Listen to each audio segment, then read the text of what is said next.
Iran এখনও তার পথ থেকে সরে যায়নি। ইসরায়েলে আবারও যে কোনো সময় হামলা চালাতে পারে আয়াতুল্লাহ আলী খামেনির দেশ।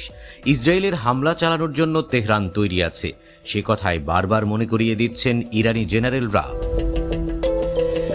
এবার ইরানের বিপ্লবী গার্ড কোর IRGCর এক জেনারেল বলেছেন, ইরানের জাতীয় নিরাপত্তা এবং প্রতিরক্ষা ক্ষমতা নিয়ে কোনো আলোচনার দরকার নেই।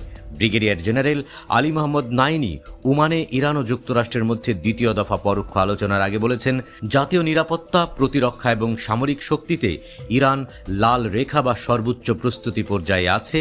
যে কোনো পরিস্থিতিতেই এ নিয়ে আলোচনা করার কিছু নেই। ইরানকে কিছুই প্রমাণ করতে হবে না।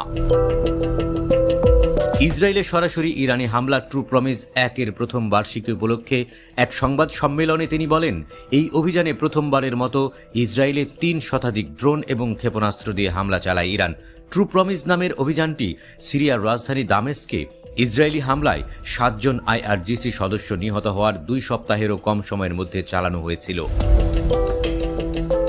নাইনি এই প্রতিশোধমূলক আক্রমণকে বিশ্বের বৃহত্তম ড্রোন অভিযান হিসেবেও প্রশংসা করেছেন, যার উড্ডয়ন পরিধি ছিল 1000 কিলোমিটারেরও বেশি। তিনি আরও বলেন, এই অভিযানটি ইসরায়েলের ওপর আঘাত করার জন্য ইরানের উদ্যোগ এবং অসম আক্রমণাত্মক ক্ষমতার প্রদর্শনী ছিল। এটিই ছিল ইরান ও ইসরায়েলের মধ্যে প্রথম সরাসরি এবং প্রকাশ্য সামরিক সংঘর্ষ। IRGCর মুখপাত্র আরও বলেছেন, ট্রু প্রমিস ইরানের ইসরায়েলের প্রতি দৃঢ় প্রতিক্রিয়া জানানোর কঠোর ইচ্ছাশক্তির প্রতীক। সন্ত্রাসী শাসন মোকাবেলায় সশস্ত্র বাহিনী নিজেদের শক্তিও প্রদর্শন করেছে।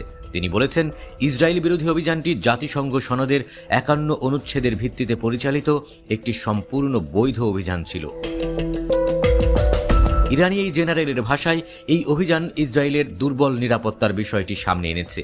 অঞ্চল ও বিশ্বে ক্ষেপণাস্ত্র ও ড্রোন শক্তি হিসেবে ইরানের আক্রমণাত্মক ক্ষমতারও প্রমাণ করেছে। তার মতে, ইরানের অভিযান ফিলিস্তিনি জাতি এবং গাজার নির্যাতিত জনগণের মধ্যে আশার আলো জাগিয়েছে। 2024 সালের অক্টোবরে ইরান প্রতিরোধ কমান্ডারদের হত্যার প্রতিশোধ হিসেবে দ্বিতীয়বার ইসরায়েল বিরোধী অভিযান শুরু করে।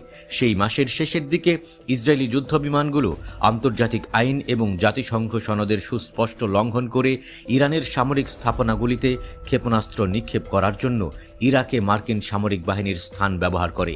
ইরানের বিমান প্রতিরক্ষা ব্যবস্থা ইসরায়েলি আগ্রাসন সফলভাবে প্রতিহত করে বলেও দাবি করে তেহরান।